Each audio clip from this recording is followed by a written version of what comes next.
Hello everyone, welcome back to my channel Dr. Khalis and Roshan. Myself Dr. Khalis, MBBS General Physician Consultant Physician. आज हम लोग discuss करेंगे what after intermediate यानी 12th complete करने के बाद यानी 12वीं हमें पास करने के बाद हमें क्या-क्या स्कोप मिलता है, आगे हम किस-किस फील्ड में जा सकते हैं उसकी बात हम करेंगे। तो आइए वीडियो के साथ आप शुरू से लास्ट तक बने रहें, वीडियो को स्किप करके मत देखिए और जो न्यू व्यूअर्स है प्लीज़ चैनल को ज़रूर सब्सक्राइब कीजिए, वीडियो को ज़्यादा से ज़्यादा शेयर कीजिए ताकि नीडी पर्सन तक पहुंच जाए। तो आपको अगर इंजीनियरिंग फील्ड में जाना है, आपने 12वीं किया, 12वीं में आपने फिजिक्स, केमिस्ट्री और maths as a main subject रखा। मेन सब्जेक्ट रखने के बाद आपका चॉइस है कि हमें इंजीनियरिंग फील्ड में जाना है, ठीक है। तो उसके लिए आपको एक बीटेक डिग्री होती है जो कि 4 इयर्स का होता है, उसको आपको कंप्लीट करना पड़ेगा, ठीक है। और 12वीं के बाद ही मेन जेईई एडवांस का एग्ज़ाम होता है जिससे आईटी बनते हैं, आईटीआई इंजीनियर बनते हैं, उसमें आपको बीटेक कंप्लीट होना होता है, तो वो करके आप इंजीनियर बन जाएंगे, ठीक है।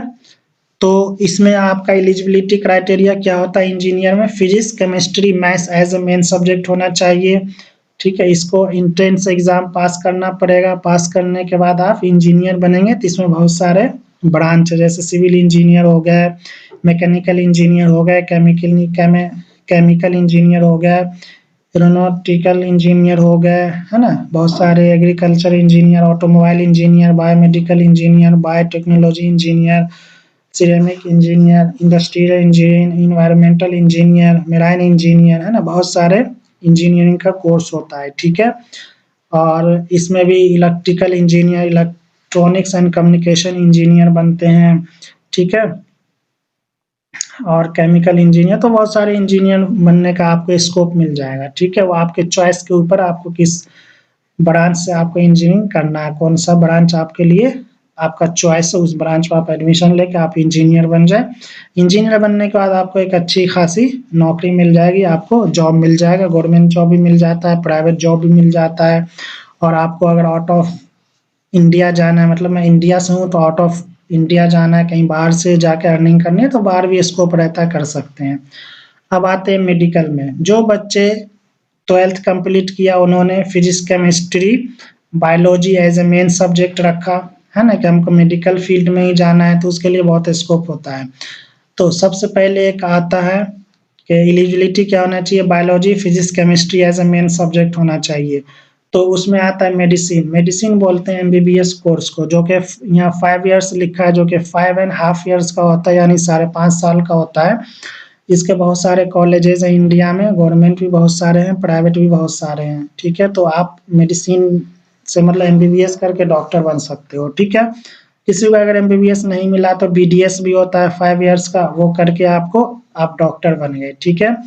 उसके बाद अब इसमें आते, इसमें भी कुछ एग्जाम्स को आपको एंट्रेंस एग्जाम को क्वालिफाई करना पड़ेगा, जैसे कि एक नीट एग्जाम होता है, national eligibility cum entrance test, NEET के नेम से एग्जाम्स होते हैं, जो कि नेशनल लेवल पे होता है। इसको आपको क्वालिफाई करना पड़ेगा, क्वालिफाई करेंगे तो आपको आगे फर्दर एमबीबीएस कोर्स में, बीडीएस कोर्स में एडमिशन मिलेगा। एमबीबीएस करेंगे तो आपको एलोपैथिक डॉक्टर बनेंगे, बीडीएस करते हैं तो भी डेंटल डॉक्टर जिसको बोलते हैं मौत का, वो डॉक्टर बनते हैं। बीएमएस करेंगे, ये भी आपको 12th के बाद ही होता है, और ये भी नीट एग्जाम्स को क्वालिफाई करने के बाद ही इसके नीट एग्जाम के मार्क्स पे इसमें एडमिशन। तो बीएमएस करेंगे तो यूनानी डॉक्टर बनेंगे, बीएचएमएस करेंगे तो होम्योपैथिक डॉक्टर करेंगे, बीएमएस करेंगे तो आयुर्वेदा डॉक्टर बनेंगे, बीएनवाईएस करेंगे तो नेचुरोपैथी डॉक्टर बनेंगे, एग्रीकल्चर बीएससी करेंगे तो एग्रीकल्चर बनेंगे, है ना। बीडीएस यहाँ लिखा है डेंटल हो गया, बीपीएससी वेटनरी डॉक्टर होते हैं। और ये 12th के बाद ही क्या होता है, बीपीटी होते हैं जिसको फिजियोथेरेपी बोलते हैं। फिर 12th के बाद ही होता है बायोटेक, ठीक है। बायोटेक भी बहुत अच्छा कोर्स है, जो कि 5 इयर्स का होता है, उसमें बहुत सारे स्कोप होते हैं। तो ये था मेडिकल फील्ड से रिलेटेड आपको कौन सा डॉक्टर बनने हैं। तो टॉप के तो एमबीबीएस होते हैं, ठीक है। उसके बाद बीडीएस होते हैं। कोई भी डॉक्टर अच्छा है, कोई भी डॉक्टर बुरा नहीं होता है। डिग्री जो है सब 5.5 साल का ही होता है, चाहे बीएमबीबीएस हो, बीएमएस हो, बीएचएमएस हो, बीएमएस हो, बीएनवाईएस हो, ठीक है। और सबके लिए वैकेंसी निकलती है, गवर्नमेंट फील्ड में भी जा सकते हो, इंस्टीट्यूशन में, प्राइवेट इंस्टीट्यूशन में भी जा सकते हो और एक अच्छे खासे पैसे को अर्न कर सकते हो। तो चॉइस रहती है लोगों की एमबीबीएस बने। अब बहुत सारे बच्चे एमबीबीएस में नहीं हो पाता है तो आप कोई से भी डॉक्टर बन सकते हो, सबका बहुत स्कोप है। अभी प्रेजेंट टाइम में सेंट्रल गवर्नमेंट जो है वो बीएमएस यानी आयुर्वेदा को बहुत ज़्यादा ही प्रमोट कर रहे हैं हर एक एस्पेक्ट से। तो जिस बच्चे को एमबीबीएस में नहीं हो पाता है, बीडीएस करना चाहे कर सकते हैं, और अगर वो नहीं है तो बीएमएस में आयुर्वेदा में जा सकते हैं। बहुत स्कोप इसके लिए अभी सेंट्रल गवर्नमेंट दे रही है, देती रहेगी आयुर्वेदा वाले को स्पेशली।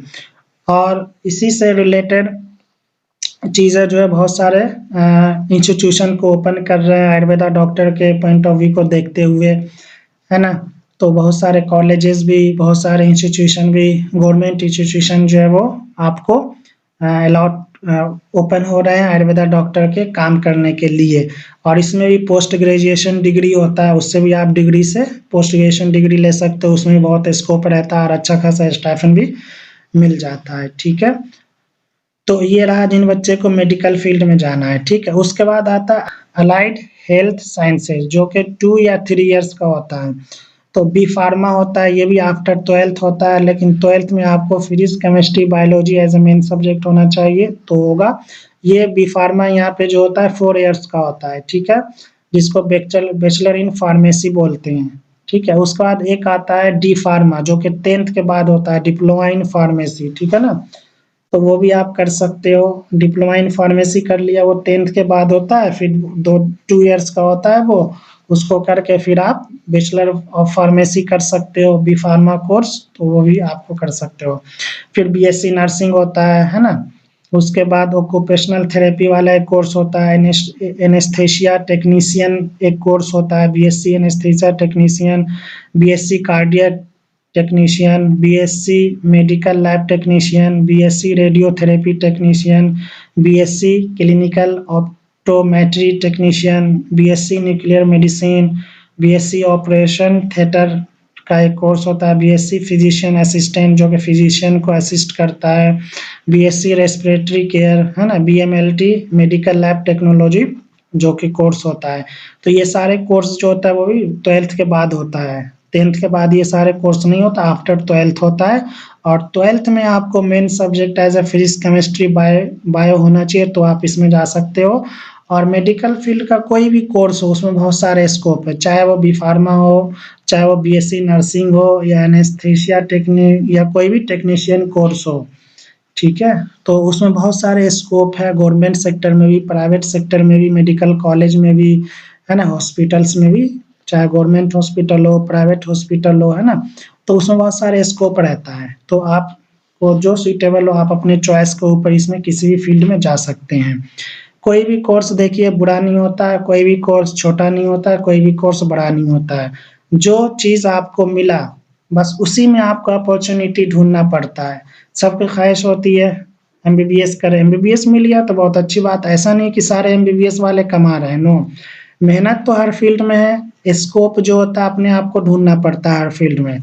चाहे आप बी फार्मा ही कर लिए, बी फार्मा करके घर बैठे आपको कोई नौकरी नहीं देगा, आपको उसमें जिस फील्ड से आपने बैचलर किया है करने के बाद आपको स्कोप ढूंढना पड़ेगा खुद। जब आप स्कोप ढूंढेंगे तो आपको अपॉर्चुनिटी मिलेगी, अपॉर्चुनिटी मिलेगी तो आपका जो नॉलेज है वहाँ पे आप उस नॉलेज के भी आप पे काम करेंगे।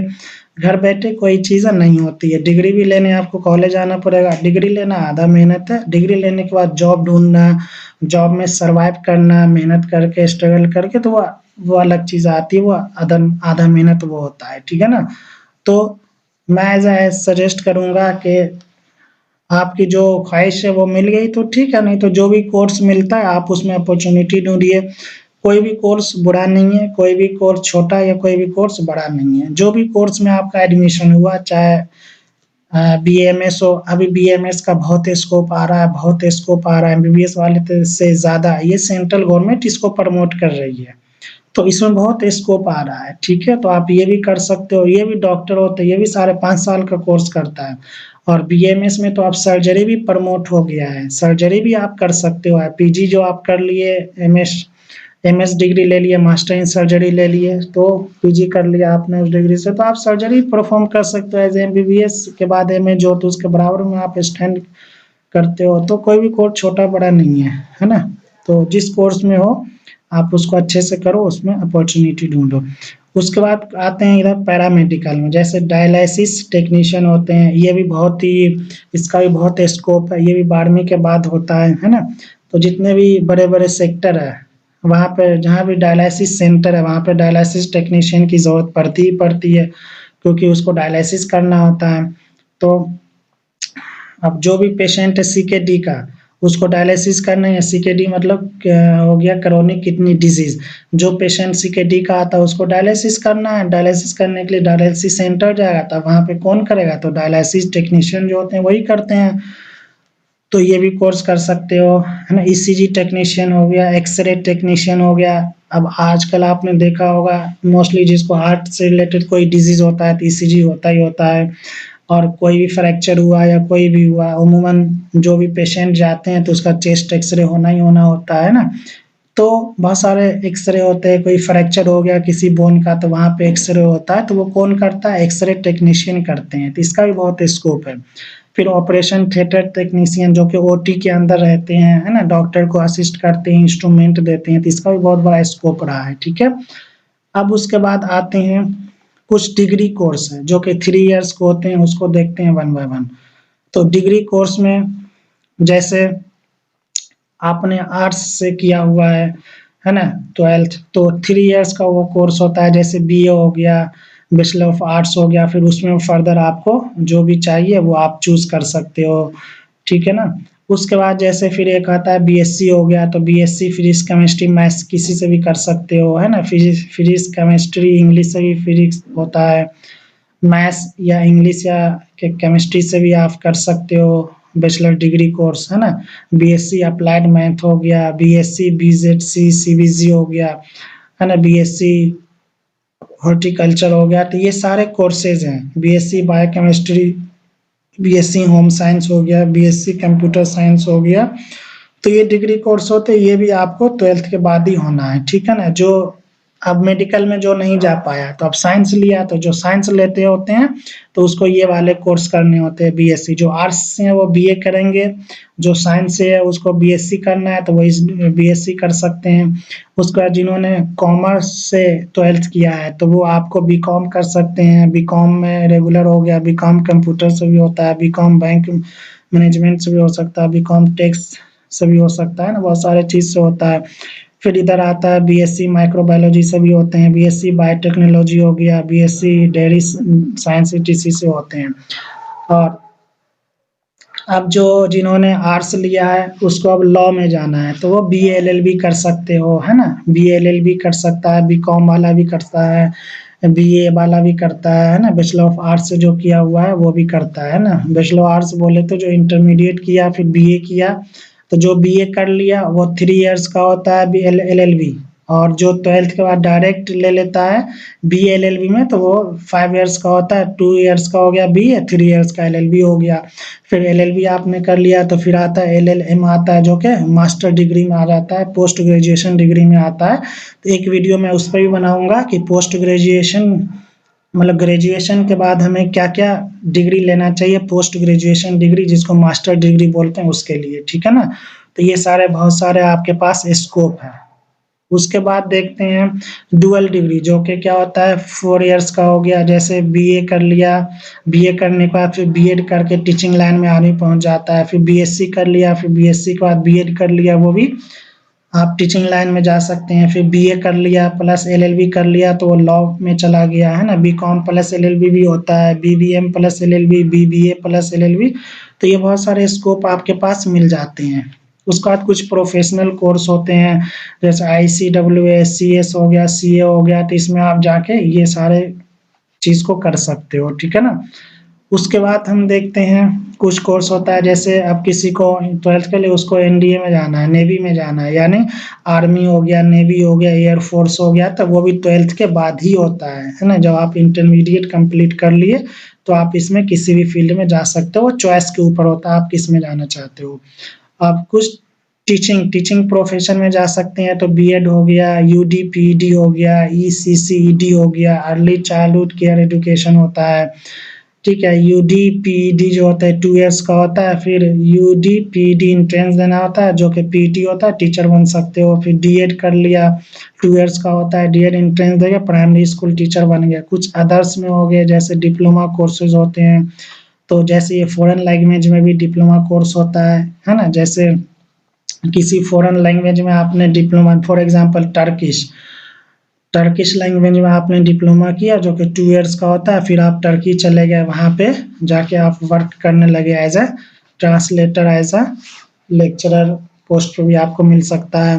फिर फायर सेफ्टी हो गया, जर्नलिज्म में भी जा सकते हो, होम साइंस में भी जा सकते हो, टूरिज्म में भी होता है बहुत सारे, है ना। होटल मैनेजमेंट का भी कोर्स होता है जो कि बहुत लोग करते हैं, रूरल डेवलपमेंट का भी कोर्स होता है, डिज़ाइनिंग में जैसे फैशन डिज़ाइन हो गया, इंटीरियर डिज़ाइन, ज्वेलरी डिज़ाइन, तो ये सब चीज़ का कोर्स होता है। तो वो आपकी चॉइस के ऊपर है कि आपको कौन-सा कोर्स करना है।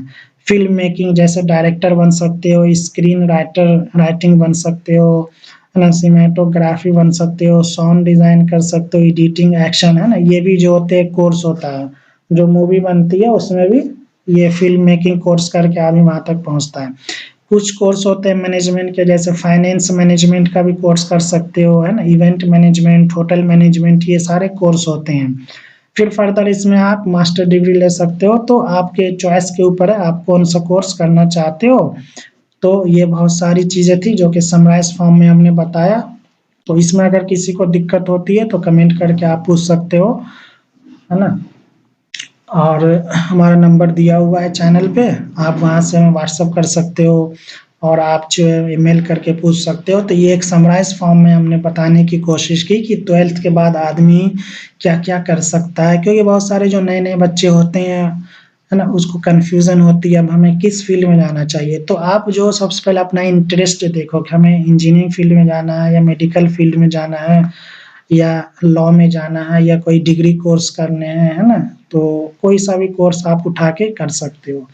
तो आज के डेट में डॉक्टर्स का कोई भी कोर्स जो होता है एमबीबीएस मिल गया बहुत अच्छा, नहीं तो यूनानी से भी कर सकते हो, होम्योपैथी से भी कर सकते हो, आयुर्वेदा से भी कर सकते हो। सारे डॉक्टर्स होते हैं, सारे डॉक्टर जो होते हैं वो पेशेंट को ट्रीटमेंट ही करते हैं। वे सबका थोड़ा-थोड़ा अलग होता है और अल्टीमेटली सब जो होता है डिजीज़ को क्योर ही करते हैं। और इसमें बहुत स्कोप रहा है, मेडिकल फील्ड में बहुत स्कोप रहा है, कॉलेजेस भी बहुत खुल रहे हैं, बहुत सीट भी बहुत बढ़े हैं। तो आप किसी भी चीज़ में जा सकते हो, जो साइंस वाले हों स्पेशली उसके लिए, और बी फार्मा, डी फार्मा, ये सारा चीज़ आप कर सकते हो, ठीक है? तो आप आपके ऊपर चॉइस के ऊपर है, बी फार्मा करके फिर एम फार्मा कर लीजिए, फिर एम फार्मा करने के बाद आप किसी फार्मास्यूटिकल कंपनी में आप जॉब कर लीजिए, फिर अपना होलसेल का, रिटेल का शॉप भी खोल सकते हो, एज़ अ बिज़नेसमैन भी बन सकते हो। तो स्कोप तो देखो बहुत सारा है ना? तो हमें चूज़ करना है, हमें जाना किस तरफ है। तो ये एक समराइज़ फॉर्म में हमने डिटेल्स में बताने की कोशिश की है, समराइज़ फॉर्म में इसको हमने डिस्कस करने की कोशिश की है। आई होप ये चीज़ आपको समझ में आए और आई होप ये वीडियो आपको अच्छा लगे, तो ज़रूर इसको शेयर कीजिए और चैनल को ज़रूर सब्सक्राइब कीजिए। और इसके बाद भी कोई कन्फ्यूज़न रहता है तो आप हमें ज़रूर कमेंट करके बताइए, या आप हमें डायरेक्ट नंबर पे व्हाट्सएप कर सकते हैं, करके बताइए, फिर आपको हम गाइड कर सकते हैं आगे, ठीक है? Thank you for now, thank you so much.